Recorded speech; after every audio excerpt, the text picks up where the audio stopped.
अस्सलाम वालेकुम। कैसे आप सब? उम्मीद आप सब ठीक होंगे, खैरियत से होंगे। अल्हम्दुलिल्लाह मैं भी ठीक हूँ।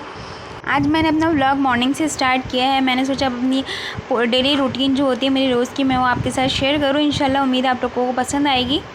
और यहाँ पे सुबह के टाइम हो गया था, 9 साढ़े 9 हो रहे थे। तो इस वक्त मैं बच्चों के लिए नाश्ता बना रही थी। मैं पहले नाश्ते में जो है ना, सुबह अगर रात की रोटी होती है तो वो देख लेती हूँ, तो वो मैं बच्चों को नहीं देती, वो मैं खुद खा लेती हूँ और बच्चों के लिए मैं ताज़ी बना देती हूँ। तो यहाँ पे ताफ्तान रखी थी, ताफ्तान नरम होती है तो मैंने सोचा बच्चों को यही दे देती हूँ नाश्ते में, क्योंकि चाय के साथ बहुत ही अच्छी लगती है। मेरे बच्चे चाय पराठा भी खा लेते हैं, अंडर पराठा भी खा लेते हैं। जब मैंने बच्चों को नाश्ता करवा दिया था उसके बाद जो ना मेरी नज़र ये पंजरी के डब्बे में पड़ी थी। तो ये जो है ना, बहुत दिन हो गए थे मैं नहीं खा रही थी। तो ये जो है ना बॉक्स, बड़ा बॉक्स है और मैंने अपने लिए ना छोटी एक बोतल में रख ली थी, लेकिन वो ख़त्म हो गई थी। तो फिर मैं उसको रिफ़िल करना भूल गई थी। तो मैंने सोचा चलो इसको भी भर लेते, वरना फिर ये ना ऐसे ही रह जाता है और मुझे याद भी नहीं रहता खाना। तो मैं छोटे से बोतल में रख लेती हूँ और अपने साइड टेबल पे जो है ना रख लेती हूँ, ताकि जब भी मुझे याद आए तो ये मैं ना थोड़ा थोड़ा खाती रहती हूँ। जैसे दिन में मैं 4 से 5 टेबल स्पून तो खा ही लेती हूँ। ये जो पीछे से आवाज़ आ रही है मेरे बच्चों की, आपको पता है बच्चे वाले घरों में इस तरीके से कहीं पे बैठ के ब्लॉग एडिट करना या फिर रिकॉर्ड करना बहुत मुश्किल हो जाता है। तो फ़िलहाल मैं फिर भी कोशिश करूँगी कि मैं सेपरेटली वीडियो बनाने की पूरी कोशिश करूँ। यहाँ पे जो है ना मैं इसको बॉक्स में डाल रही थी और यहाँ पे मेरा बेटा आ गया था, मुझे तंग कर रहा था कि मामा मैं डालूँगा मैं। ये पंजी जो है ना घर की बनी हुई है। ये जो है ना बहुत ही अच्छा होता है, फ़ायदेमंद होता है। पता ही होगा कि प्रेगनेंसी के बाद अगर खाएं तो बहुत ही अच्छा होता है, ख़ास तौर पर कमर के दर्द वगैरह के लिए। तो ये जो है ना मैंने लास्ट प्रेगनेंसी में भी लिया था, मेरी जो सेकंड प्रेगनेंसी थी उसमें भी लिया था, और ये मेरी थर्ड प्रेगनेंसी थी। तो मैंने इस दफ़ा भी ज़रूर बनवाया। ये बिल्कुल घर का बना हुआ है। इसको खाने से बहुत ज़्यादा फ़ायदे होते हैं। अगर सीज़ेरियन हुआ हो तो 6 महीने बाद या साल बाद कमर वगैरह में दर्द होता है तो उसकी शिकायत बिल्कुल भी नहीं रहती है, क्योंकि मैंने जब सेकंड टाइम खाया था तो मुझे इससे बहुत ज़्यादा फ़ायदा हुआ था। मुझे जो है ना कमर दर्द वगैरह की शिकायत नहीं रही थी। तो इसलिए जो है ना मैंने इस दफ़ा भी ये बनवा लिया था कि मैं जो है ना ये खाती रहूँ और जो है ना मुझे जो भी कमज़ोरियाँ हैं ना वो फिर ना हो, क्योंकि ज़ाहिर सी बात है हम माँ हैं, हमें बच्चों को संभालना पड़ता है। तो उस वजह से हमें ये सब अपने लिए भी थोड़ा बहुत सोचना पड़ता है। तो यहाँ पे जो है ना फिर दोपहर का टाइम हो गया था, मैंने बच्चों को सुला दिया था। 2-2:30 बजे तक मैं बच्चों को रोज़ाना की तरह सुला देती हूँ। तो उसके बाद जो है ना मैं बच्चों को सुलाने के बाद जो मुझे एक्स्ट्रा काम वगैरह करने होते हैं वो फिर मैं कर लेती हूँ, क्योंकि मुझे आज भिंडी बनानी थी। तो मैंने सोचा आराम से बैठ के मैं पहले भिंडी काट लेती हूँ। कि मेरे किचन के सामने का एरिया है, चारपाई रखी हुई है हमने यहाँ पे, तो मैं यहाँ पे ना आराम से बैठ के सब्ज़ी वगैरह जो भी कटिंग करनी होती है वो मैं कर लेती हूँ। और सिंपल भिंडी बनाएंगे। भिंडी की रेसिपी तो बहुत इजी होती है, मसाला भून के उसको मैं बना लेती हूँ। मैं अलग से भिंडी को फ्राई नहीं करती, पर अलग से जो भिंडी फ्राई होती है वो भी बहुत मज़े की बनती है।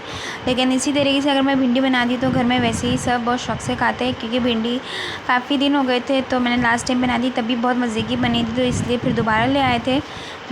भिंडी कटिंग हो गई थी, उसके बाद जो है ना मैंने जल्दी से भिंडी चढ़ा दी थी, क्योंकि मेरी कोशिश ये होती है कि मैं बच्चों के उठने से पहले जो है ना अपना सालन बना लूँ। मेन जो है ना मेरा सालन पे होता है कि मेरा जो है ना सालन वगैरह जो भी है वो रेडी हो जाए। उसके बाद जो छोटे मोटे काम होते हैं वो तो फिर साथ ही साथ होते रहते हैं। लेकिन मेरा बेटा उठ गया था मेरे सालन बनाने से पहले। और यहाँ पे मसाला भून के, तो नॉर्मली मैंने भिंडी जो है उसको अच्छे से भून के फिर इसको दम पे रख दिया है। और यहाँ पर जो है ना बेटियाँ दोनों मेरी सो रही हैं, और यहाँ पर बेटा देख रही हूँ मैं क्या करता है, क्या कर रहा है मेरा बेटा। मैं ऊपर चढ़ने आपको मना किया था ना, इसलिए मैं आपको बाहर नहीं निकालती ना, बुरी बात है ना। बिस्किट फेंक रहे हो आप, ये बुरी बात है ना। दे दो मुझे, आपको नहीं खानी तो दे दो, जल्दी दे दो, शाबाश दे दो, दे दो। खाओगे तो ऊपर से नहीं झाँकना, फिर गिर जाओगे ना। सही हो रहा है।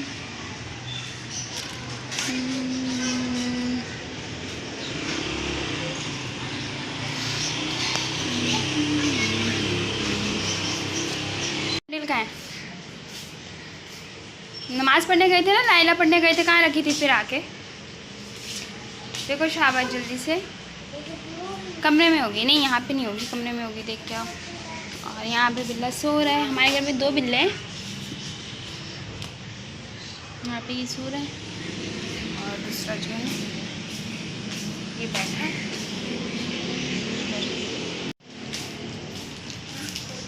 दे दो।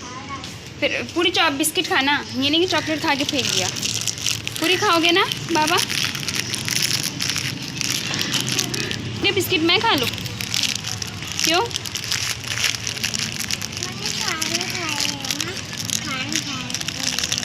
तो फिर अभी सो रही है। अच्छा मुझे लाइला को सुना दो। ये लो बिस्किट। अब लाइला सुना दो जल्दी से मम्मा को। अच्छा चलो कहानी सुना दो। तो लाइला सुनाऊंगा। सही है, सुनाओ शाबाश जी। बड़ी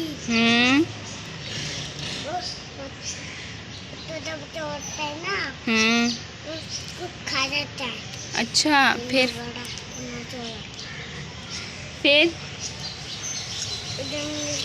खाना खा रहा है। फिर रात गया फिर पोची खा गए। फिर कहानी खत्म। अब यहाँ पे भिंडी बन के तैयार हो चुकी थी, तो मैंने सोचा आटा पे गूंद लेती हूँ। आटा गूंद के रख लूँगी अभी, ताकि मुझे जो है ना फिर रात में आसानी हो जाएगी, फ़ौरन से रोटियाँ बना लूँगी।